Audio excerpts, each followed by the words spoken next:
So the topic is respiratory system.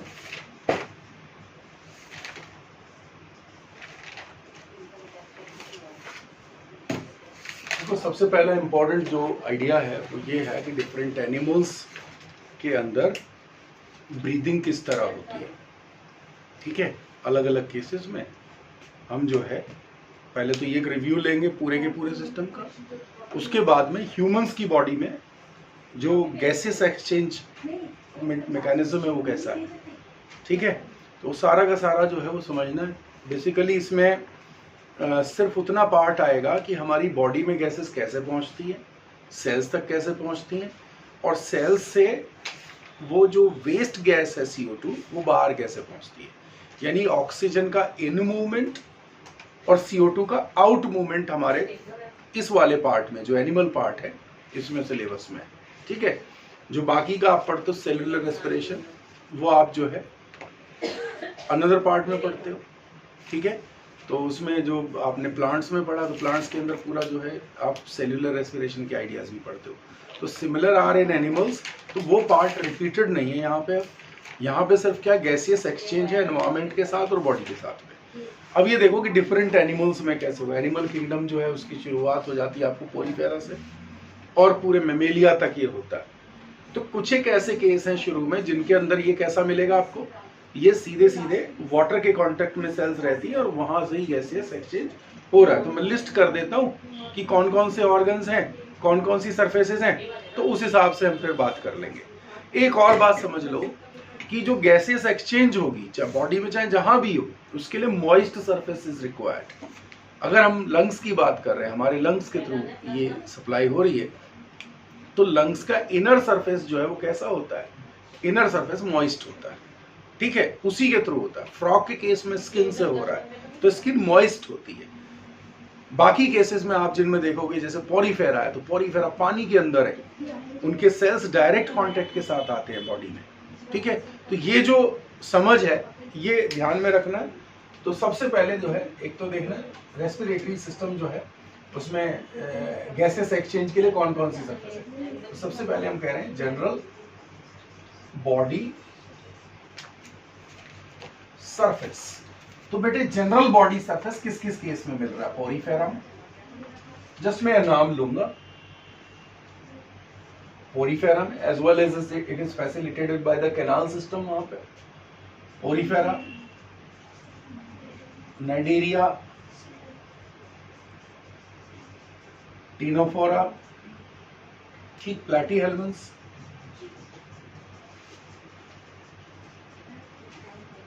Nematoda,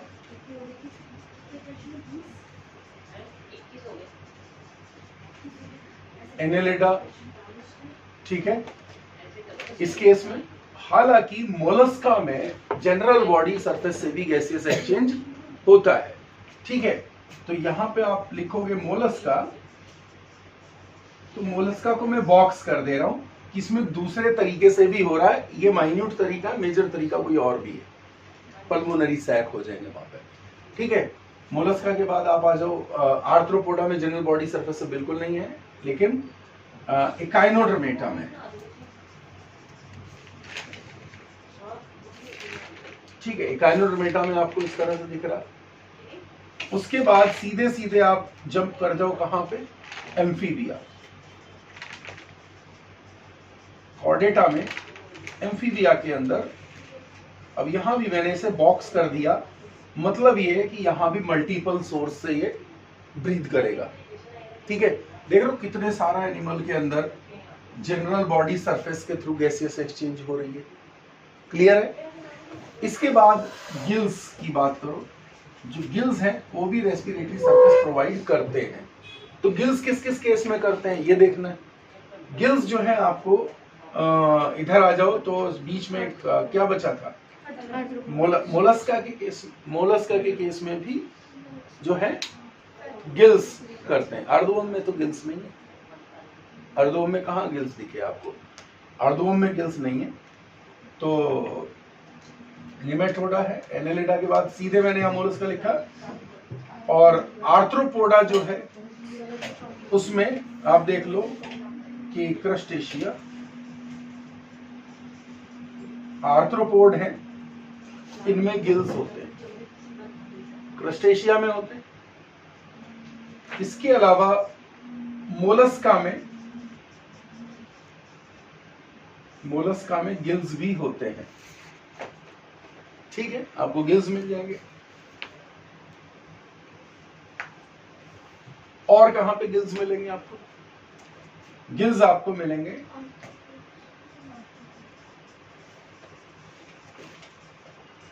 Protochordata में और उससे पहले हेमिकॉर्डेटा में।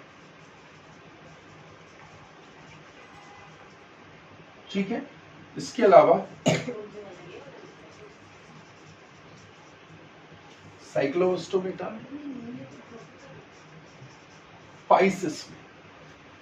ठीक है, पाइसिस में बड़ी इंपॉर्टेंट बात आती है फिशेस में कि जो कार्टिलेजिनस फिश हैं,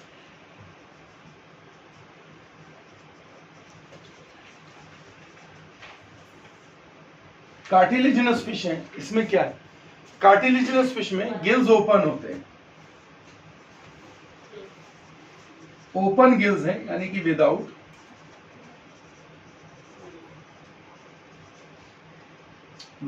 ओपरकुलम है। ओपन गिल्स हैं और कैसे हैं? विदाउट ओपरकुलम होते हैं। ओपरकुलम का मतलब कवरिंग होती है गिल्स के ऊपर। और जो बोनी फिशेस होंगे उसमें क्या होंगे? गिल्स कवर्ड है ना। बोनी फिशेस में यानी कि जिनको आप कहते हो ऑस्टिक्टीज में गिल्स जो है कैसे होते हैं? Covered by operculum. समझ में समरी हो रही है पूरे पार्ट की? तो गिल्स मिल गए आपको। गिल्स जो हैं ये इन जगहों पे मिलेंगे। कुछ एम्फीबिया हैं, जैसे एम्फीबिया के कुछ केसेस हैं। एम्फीबिया, अब आप देख रहे हो कि एम्फीबिया में यहां भी बॉक्स लगा, ठीक है, जनरल बॉडी सरफेस वाले केस में बॉक्स लगा है और गिल्स वाले में भी बॉक्स लगा, भी यहां भी मिल रहा है। तो एम्फीबिया में जैसे एग्जांपल में आप देखो, मड पपी जो होता है, मड पपी में एक्सटर्नल गिल्स होते हैं। मड पपी यानी कि नेक्ट्यूरस इज अ सैलामेंडर। तो नेक्ट्यूरस के अंदर जो है आप देख रहे हो कि गिल्स हैं, एक्सटर्नल गिल्स हैं, और बेटा कितने हैं? 3 पेयर होते हैं। ओके, तो एम्फीबिया में एक इनके जो लार्वा होते, लार्वा पजेस गिल्स, लार्वा में गिल्स मिलेंगे। एम्फीबियन केस भी गिल्स होल्ड करता है। अब ये समझ लो कि एम्फीबिया जो है वो लास्ट ग्रुप है जहां पे कोई गिल्स मिल सकते हैं आपको। फर्दर यू कैन सी कि भी एम्फीबिया के बाद मतलब ये हमारा पूरा एनिमल किंगडम जो है सर्वे हो रहा है। तो अभी 2 तरह की चीजें देखी आपने, जनरल बॉडी सरफेस से कहां पे और गिल्स से कहां पे। इसके अलावा बाकी के स्ट्रक्चर्स कैसे होते हैं, बाकी के स्ट्रक्चर्स पे देखें बात। बाकी का स्ट्रक्चर चेक करते।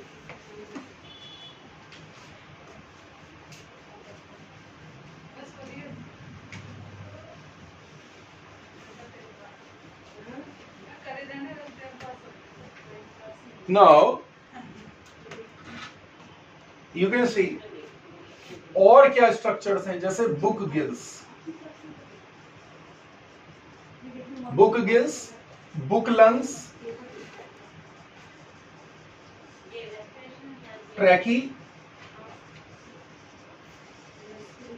ट्रैकियोस। ये जो तीनों चीजें हैं, these are found in arthropods. These are found in arthropods। तीनों आर्थ्रोपोड में मिलते हैं। अब ये देखना पड़ेगा कि आर्थ्रोपोड में कहां पे मिलते हैं, आर्थ्रोपोड में कहां पे मिलते हैं। ठीक है, तो बुक गिल्स की बात आप ये करो कि बुक गिल्स आपको क्या मिलेंगे? एक्वाटिक एरेक्निड्स। एक्वाटिक एरेक्निड्स में मिलते हैं, they are found in aquatic arachnids. Book lungs ये जो टेरेस्ट्रियल है, एरियल जो कंडीशन है, बुक लंग्स आपको मिलेंगे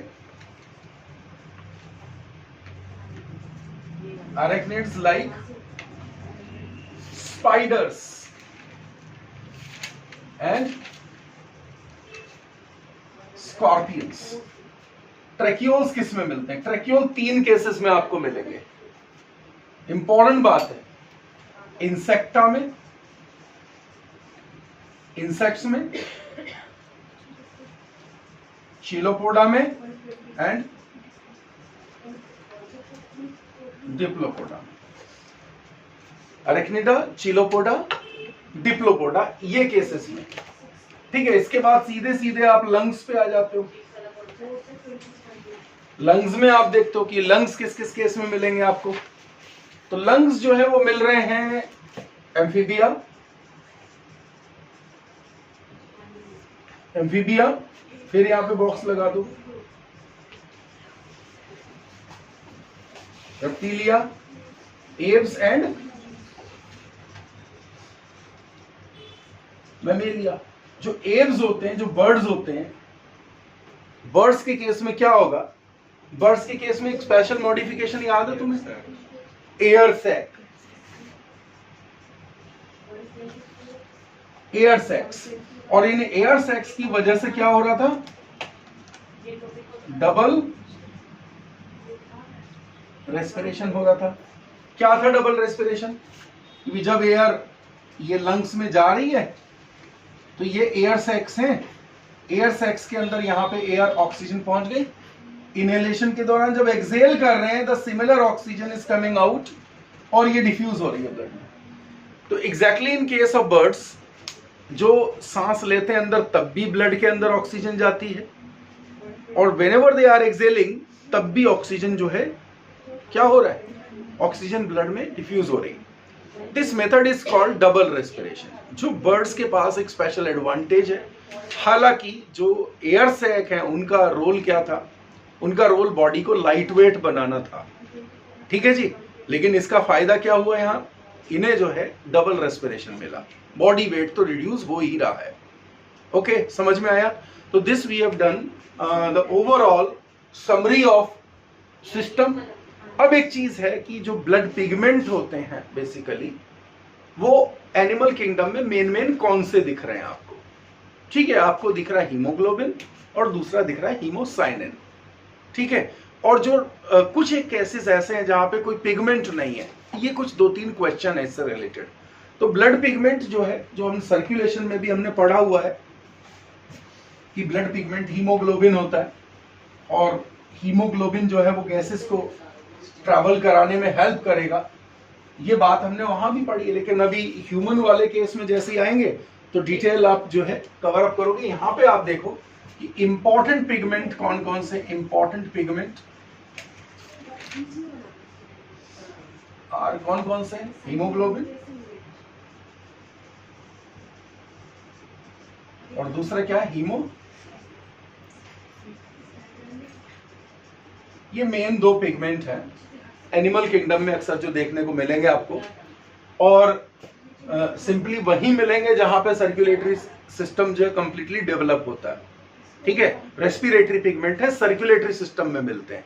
ठीक, तो हीमोग्लोबिन आपको जो है ये आरबीसी के साथ एसोसिएटेड है, एसोसिएटेड विद आरबीसी। किस किस केस में आरबीसी के साथ एसोसिएटेड है? डेफिनेटली कॉर्डेटा में। कॉर्डेटा में जहां भी आपको ये दिख रहा है, खासतौर से वर्टिब्रेटा में, वर्टिब्रेटा में मिलेगा। तो आरबीसी के साथ एसोसिएट कर रहा है, आरबीसी के साथ, ये आरबीसी के अंदर मौजूद है। ठीक है, दूसरी बात है फ्री इन प्लाज्मा। बेटे फ्री इन प्लाज्मा कहां पे है? फ्री इन प्लाज्मा है कहां पे? किसके केस में मिलेगा free in plasma? In plasma, it is present inside annelida. It is present in annelida. तो ये annelida में मिलेगा। ओके, annelida का एग्जाम्पल कौन था हमारे पास? फेरिटीमा, पोस्थुमा। यानी कि इंडियन अर्धवम। इंडियन अर्धवम में क्वेश्चन आता है कि प्लाज्मा में हीमोग्लोबिन है, बता चुका हूं क्वेश्चन। तो प्लाज्मा के अंदर हीमोग्लोबिन है और ये आरबीसीज में नहीं है, यानी कि blood is red but without RBC. यहां पे कोई आरबीसी प्रेजेंट नहीं होते, तो दिस इज इंपॉर्टेंट क्वेश्चन। दूसरी बात है हीमोसाइनिन के जो बात है, तो हीमोसाइनिन आपको एक तो मिल रहा है यहाँ पे क्रस्टेशिया में, जैसे प्रॉन वगैरह है, दूसरे मिल रहा है आपको मोलस्का के केस में, and it is found in dissolved in plasma. Haemocyanin copper containing है, ठीक है, this we know already, we have done this. तो ये जो है ये प्रेजेंट रहेगा, किसमें मिलेगा आपको, ये मिलेगा आपको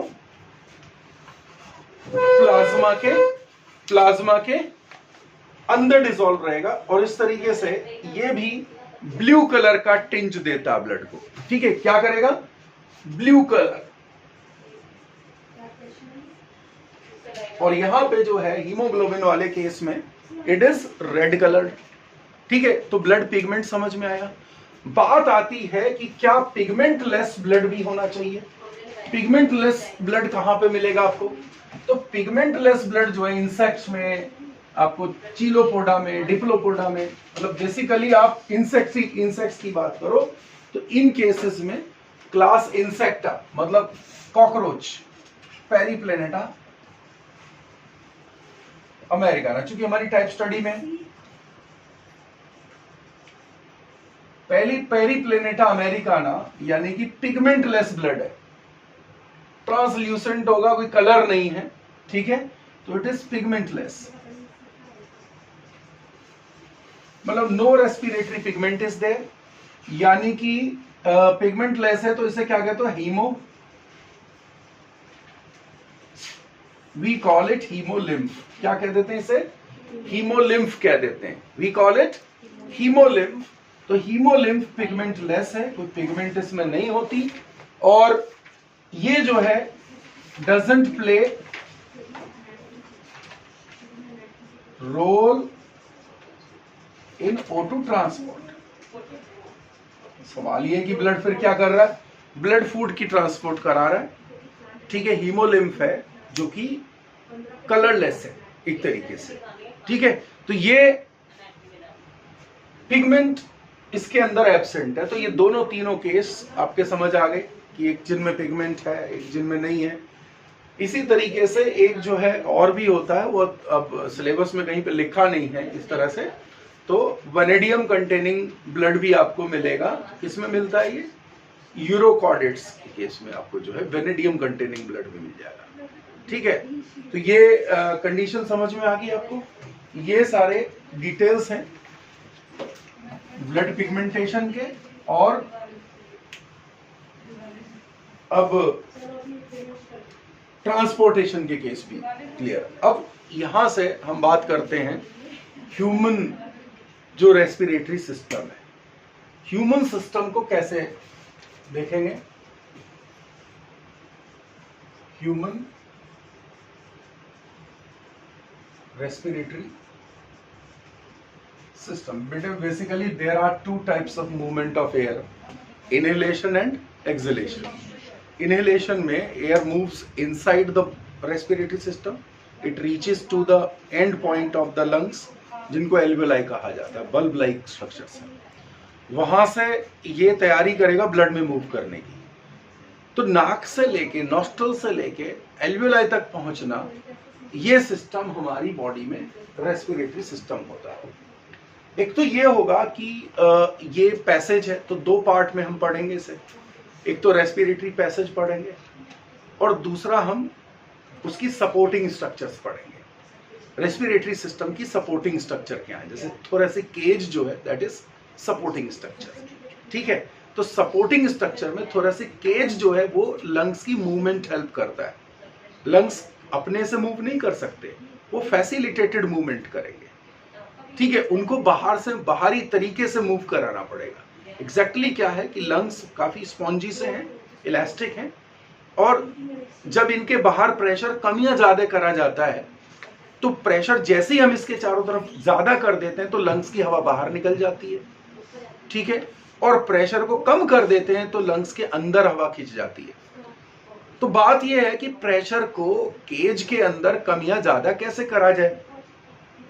प्रेशर का सीधा रिलेशन हमने पढ़ा वॉल्यूम से होता है।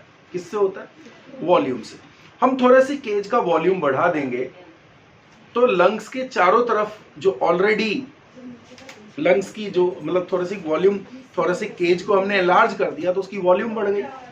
वॉल्यूम बढ़ गई तो हवा लंग्स के अंदर खींचना चाहती है, और अंदर जाने का रास्ता जो है क्या है? रेस्पिरेटरी पैसेज ही। तो हवा को कहाँ जाना पड़ता है? लंग्स के अंदर जाना पड़ता है, और लंग्स के अंदर पहुंच करके वो लंग्स को फुला देती है।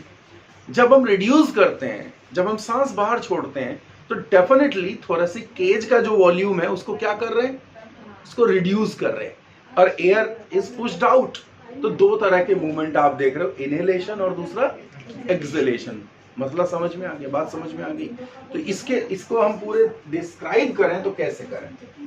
डिस्क्राइब करें तो हम यहाँ पे basic anatomy, respiratory passage and lungs पढ़ेंगे। ठीक है, respiratory passage and lungs. Respiratory passage and lungs यहां पे एक पार्ट में तो ये पढ़ेंगे, and supporting structure. Supporting structures जो क्या है? Thoracic cage. ठीक है, तो ये दो चीजें हैं यहाँ पे, रेस्पिरेटरी पैसेज है और दूसरा क्या है? सपोर्टिंग स्ट्रक्चर है, थोरेसिक केज है। दोनों हमने समझना है। रेस्पिरेटरी पैसेज में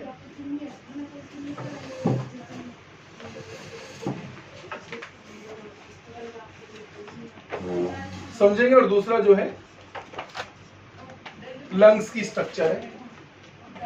रेस्पिरेटरी पैसेज में upper respiratory tract,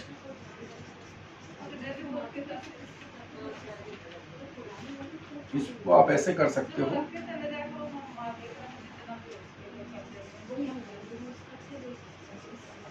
upper respiratory tract and lower respiratory tract है, और लोअर रेस्पिरेटरी ट्रैक्ट के एक्सटेंशन में इंक्लूड करते हुए लंग्स भी आते हैं। दो ये, इसको आप एक दूसरे से एक तरीके से अलग नहीं कर सकते, वो एक ही स्ट्रक्चर होती है। अपर रेस्पिरेटरी ट्रैक्ट में नाक से लेके कहां से? नॉस्ट्रल्स से लेके कहां पहुंचोगे? फेरिंग्स तक आ जाओ, फेरिंग्स तक आ जाओगे। ठीक है, यहां पे फेरिंग्स में आ गए। दूसरी यहां पे ग्लॉटिस से लेके एल्वियोलाई तक हो गए। समझ में आई बात? एल्वियोलाई तक आ गए। ओवरऑल ये मसला पूरा है, डिटेल है। नॉस्ट्रल से फेरिंग्स और ग्लॉटिस से एल्वियोलाई तक का डिटेल है। ये हमने यहां पे एनाटॉमी में समझना है। इधर क्या समझते हैं जी? इधर क्या समझते हैं? सपोर्टिंग स्ट्रक्चर्स में थोरेसिक केज बनाना है। तो थोरेसिक केज में आप क्या देखो? थोरेसिक वर्टिब्री, थोरेसिक वर्टिब्री हो गए। और क्या हो गया जी यहाँ पे? सेकेंड वन इज रिब्स हो गए। ठीक है, here are ribs, thoracic vertebrae, फिर रिब्स हो गए, स्टर्नम हो गए, स्टर्नम तीसरी चीज होगी। ठीक है, इसके अलावा हो गए मसल्स, इंटरकोस्टल,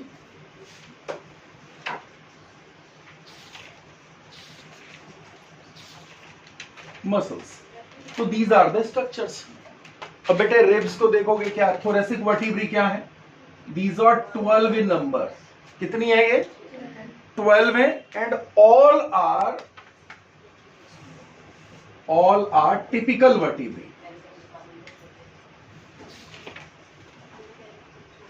सभी कैसे हैं?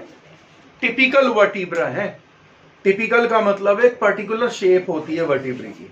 एग्जैक्टली क्या है कि vertebral column is made of cervical vertebra, thoracic vertebra, lumbar vertebra, sacral vertebra, coccygeal vertebrae. ठीक है, तो इसमें सर्विकल वर्टिब्री की जो शेप है वो इरेगुलर है, सैक्रम जो है वो अपने आप में एक फ्लैट शेप का स्ट्रक्चर है, कॉकिजल छोटे छोटे पीसेस इकट्ठे हो रखे हैं। ठीक है, तो इस तरह से ये वर्टिब्री जो है वो बिल्कुल अलग होते हैं। थोरेसिक वर्टिब्रा और लंबर जो एब्डोमिनल वर्टिब्रा होते हैं उनकी शेप, बेसिक शेप जो है that is same. Basic shape कैसी हो जाती है इनकी, अगर आप देखोगे तो जब मैं कह रहा हूं टिपिकल वर्टिब्रा तो बेसिक शेप उनकी कुछ इस तरह से होगी। सभी की शेप इस तरह होती है, बीच में एक सॉलिड होता है centrum, this is centrum, this is centrum, बीच में ये जो होता है this is neural canal, neural canal, this is neural spine. ठीक है, और ये साइड के ट्रांसवर्स प्रोसेस होते हैं।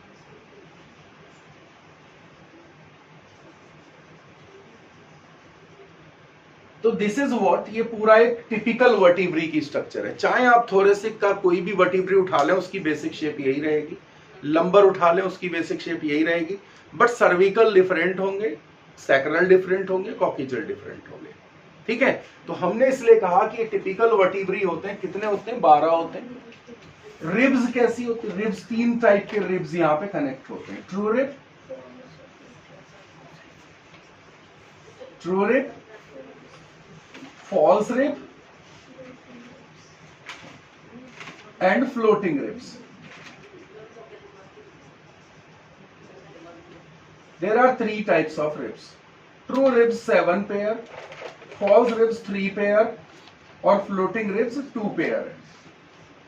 ओके, ये वाला डिटेल आप पढ़ोगे। और रिब्स के बारे में एनाटॉमी में आप एक चीज पढ़ते हो, हमारे रिब्स जो है वो कैसे हैं, बाइसेफेलिक है।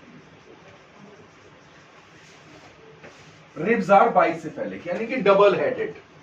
Ribs are bicephalic, they are double headed. See the structure of rib, कैसे ये स्ट्रक्चर है, बेसिक स्ट्रक्चर है रिब का। ये इसका पिछला हिस्सा है जिसमें 2 हेड्स हैं, यहां पे 2 हेड दिख रहे हैं। दिस इज द पार्ट, ये आर्टिकुलेट, आर्टिकुलेट मतलब making what, making connection with the, making connection with किसके साथ में, थोरेसिक वर्टिब्रा।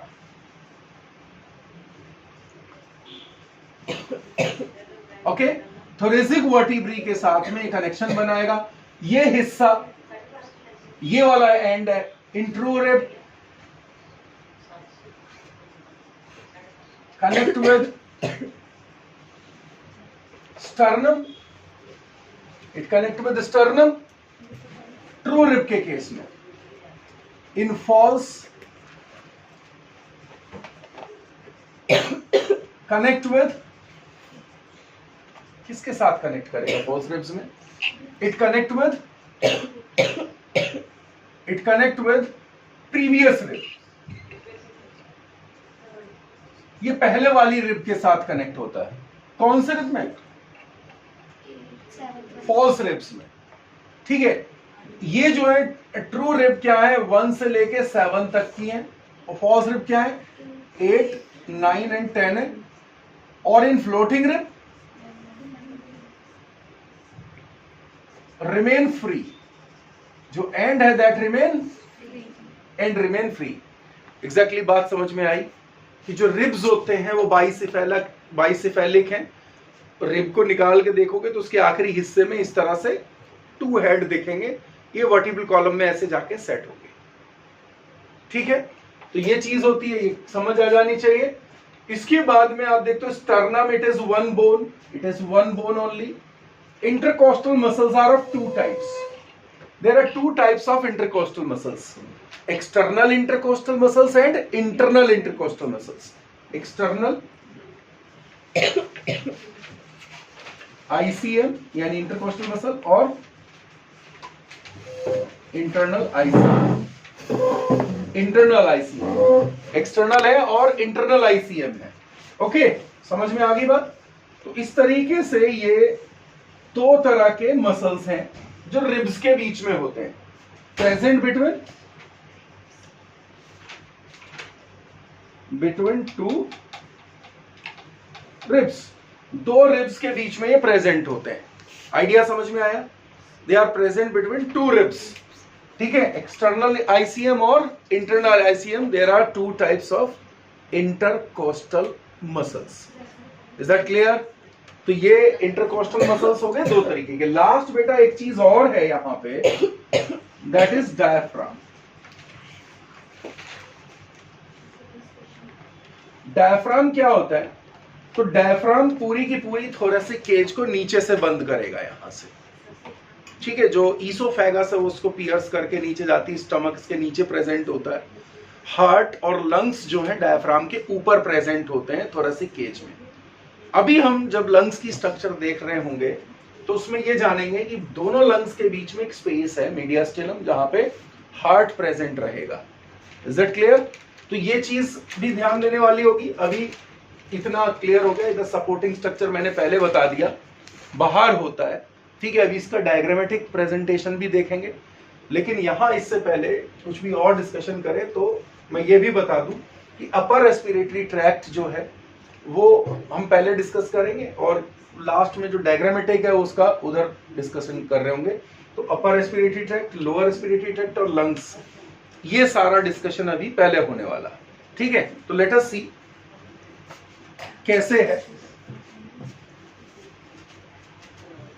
हम किसी भी ह्यूमन हेड का एक डाइसेक्शन करते हैं, लॉन्गिट्यूडनल सेक्शन कट देंगे, सिर को कट करेंगे और हेड से कट लेने के बाद आपको साइड से वो पूरी स्ट्रक्चर समझ में आएगी। ठीक है, तो क्या कर रहे हैं, ह्यूमन हेड को हमने लिया और इसकी ये सेक्शन ले ली। ठीक, अभी क्या है, ये नोज आ गया आपका और ये लिप्स आ गए, अपर लिप, ये लोअर लिप, ये चिन, इस तरह से ये आ गया पैलेट। ये अगला हिस्सा हार्ड पैलेट होता है, ये टीथ है, ये टंग है। ठीक है, तो ये टंग हो गया और ये पैलेट है। ये अगला हिस्सा हार्ड पैलेट और पिछला सॉफ्ट पैलेट है। Here you can see the nasal chamber, इस तरीके से दिख रहा है। ये नेजल चैम्बर है। नेजल चैम्बर में नाक के अंदर ये हेयर देख रहे हो, हियर हेयर्स आर प्रेजेंट, और अंदर की तरफ आप देख रहे हो कि जो नेजल चैम्बर है, क्योंकि नेजल सेप्टम होता है तो चैम्बर को दो पार्ट में डिवाइड कर देता है। तो तीन फोल्ड दिख रहे हैं बड़े बड़े। एक्चुअली दीज आर नेजल कॉन्की, कॉन्की कहा जा रहा है इन्हें। ठीक है, तो कॉन्की जो है, क्या है कॉन्की? कॉन्की एक्चुअली आप ये कहोगे कि ये फोल्ड्स हैं जो कि सरफेस एरिया को बढ़ा रहे हैं। किसके सरफेस एरिया को बढ़ा रहे हैं? नेजल चैम्बर के। यानी कि इसके अंदर होती है ब्लड सप्लाई बढ़िया, they are enriched with blood supply. नाक के अंदर अगर देखें तो रेड कलर का एकदम से लगता है और इतना सॉफ्ट है, इतना जो है मॉइस्ट है कि जरा सा भी अगर ड्राइनेस आ जाए तो नाक से जो है ब्लड आने लगता है, बिकॉज ये एपिथेलियम जो है वो रप्चर हो जाती है। समझ रहे हो? तो ये है नेजल कॉन्की, ये नेजल चैम्बर है पूरा। और ये जो बाहर देख रहे हो, दिस इज नॉस्ट्रल। ये नॉस्ट्रल है। सबसे पहले बाहर नॉस्ट्रल होते हैं, नॉस्ट्रल के बाद क्या चीज आती है? नेजल चैम्बर आता है। नॉस्ट्रल से एयर आती है कहां पे? नेजल चैम्बर में एयर आ जाती है। नेजल चैम्बर से फेरिंग्स में आ जाती है और फेरिंग्स के तीन हिस्से होते हैं। This is all nasal chamber. ये नेजल चैम्बर है यहाँ पे, दिस इज नेजल चैम्बर, ये आ गया, ये नेजल चैम्बर है। एयर यहां से जाएगी और पीछे होते हुए ये आपके गले में आ जाती है। तो ये जो हिस्सा है, ये जो पॉइंट है जहां से बिल्कुल एयर आपके गले में एंटर कर रही है, ये जो पॉइंट है, दिस इज कॉल्ड नेजोफेरिंग्स। इसके बाद वाला ये जो कॉमन पॉइंट है, दिस इज कॉल्ड ओरोफेरिंग्स। ठीक है। और सबसे नीचे आप देखोगे कि here it is, you can see, ये एक वोकल चैम्बर है, यहां पे वोकल चैम्बर है और ये ओपनिंग है जिसको ग्लॉटिस कहते हैं, ठीक है। This is called glottis. और ग्लॉटिस के ऊपर की जो कवरिंग है दैट इज कॉल्ड एपिग्लॉटिस। तो देन यू कैन सी, और ये जो हिस्सा है जो बिल्कुल, अच्छा नीचे पीछे में आप देख रहे हो, दिस इज फूड पाइप यानी कि ईसोफेगस। इसको मैं अलग कर देता हूं।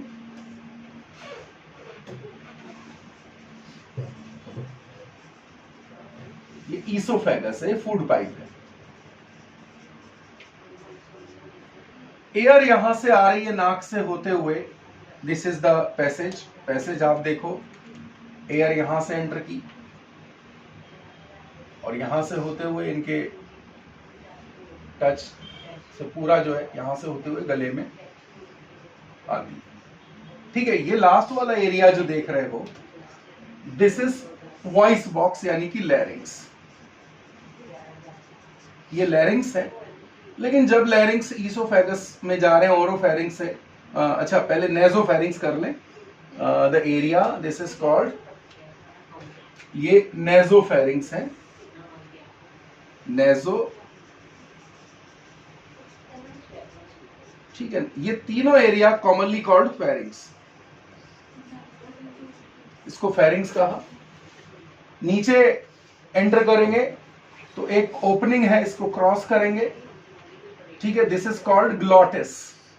जैसे मैं कह दूं कि ये वाला opening is called glottis. Glottis की कवरिंग होती है एपिग्लॉटिस, ठीक है। यहां से एंटर हुए तो कहां पे आ गए, लैरिंग्स। लैरिंग्स से नीचे ट्रैकिया आ जाएगा। बेटा जी ये जो पार्ट है इस लाइन के नीचे, this is called lower respiratory tract. Exactly lower respiratory tract तो आपके लंग्स तक, एल्वियोलाई से पहले तक सभी जो है लोअर रेस्पिरेटरी ट्रैक्ट ही कहा जाएगा। जो एल्वियोलाई हो जाते हैं वो लंग्स को स्पॉन्जी बना रहे हैं, पूरा साइट ऑफ गैसेस एक्सचेंज दे रहे हैं, इस तरह का डिटेल रहती है। अब आपने देखा कि भाई ट्रैकिया जो है, इसके नीचे का पार्ट हम उधर दूसरी तरफ जो डायग्राम में हमने लिखा था चार्ट में, वहां पे डिस्कस करेंगे। तो गैस जो है यहां से यहां पहुंच रहे हैं, पूरे ट्रैकिया तक हमने देखा पहुंच रही है। और ग्लॉटिस की जो बात है, ग्लॉटिस के बारे में क्या कहते हो कि ग्लॉटिस जो है इट इज कवर्ड बाय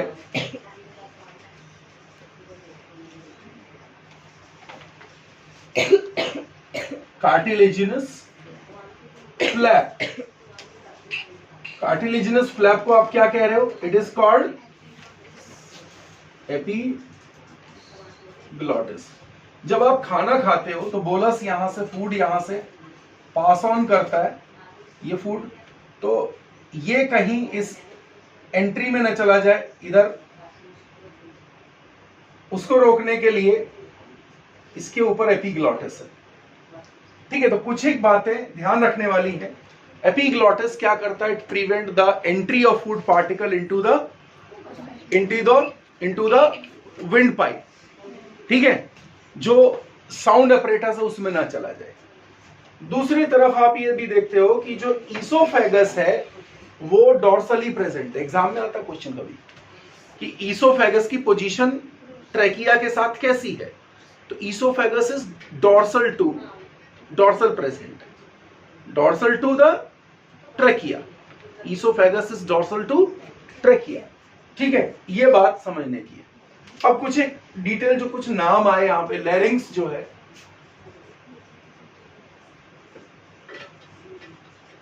लैरिंग्स यानी कि वॉइस बॉक्स है, composed of 9 cartilage.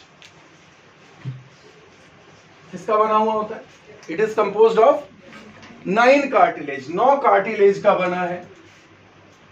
It is composed of 9 cartilage and two pair of vocal cords, two pair कौन सा? पहला ट्रू वोकल कॉर्ड्स और दूसरा फॉल्स वोकल कॉर्ड। पहला होता है ट्रू वोकल कॉर्ड और दूसरा क्या होता है? False vocal cord. जो ट्रू वोकल कॉर्ड है create sound.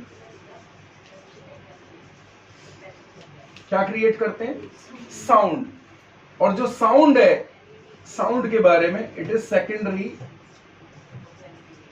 Sexual character as well it is used for the communication. बातचीत के लिए भी इसका इस्तेमाल होता है। ओके, समझ में आई बात? तो बातचीत के लिए इसका यूज करेंगे और एज वेल एज ये क्या करेगा? ये सेकेंडरी सेक्सुअल कैरेक्टर है। तो साउंड जो है it is high pitch in female and low pitch in male. Male के केस में लो पिच है यानी कि हैवी साउंड है, फीमेल के केस में ये थिन साउंड है, हाई पिच साउंड है। फॉल्स वोकल कॉर्ड जो है साउंड प्रोड्यूस नहीं करते। Larynx in case of birds, sound producing organ is called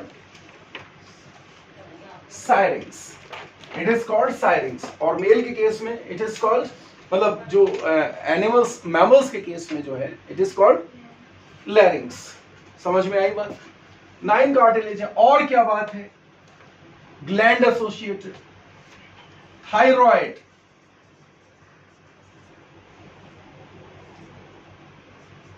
H-shaped gland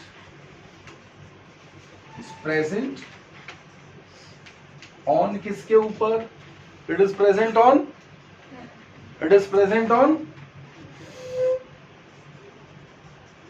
larynx। अच्छा, मेल के केस में जो लैरिंग्स है, voice box, it is larger and it is called Adam's apple. क्या कहते हैं इसको? एडम्स एप्पल भी कहते हैं। ये बात भी ध्यान देने वाली है। ओके, समझ में आया? ये तो हुआ वॉइस बॉक्स से रिलेटेड आइडिया। आपको एपिग्लॉटिस समझ में आ गया। आपको ये पूरा जो पार्ट है, अब जो नेजल चैम्बर है इसके बारे में बात करते हैं। नेजल चैम्बर को आप कहते हो air condition of the body. It is called air condition. क्यों कहते हो?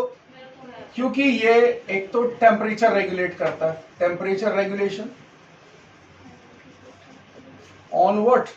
On 37 degree centigrade.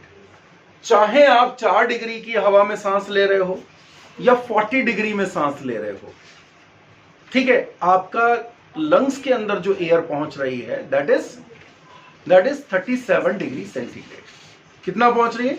37। दूसरी चीज, एड मॉइस्चर।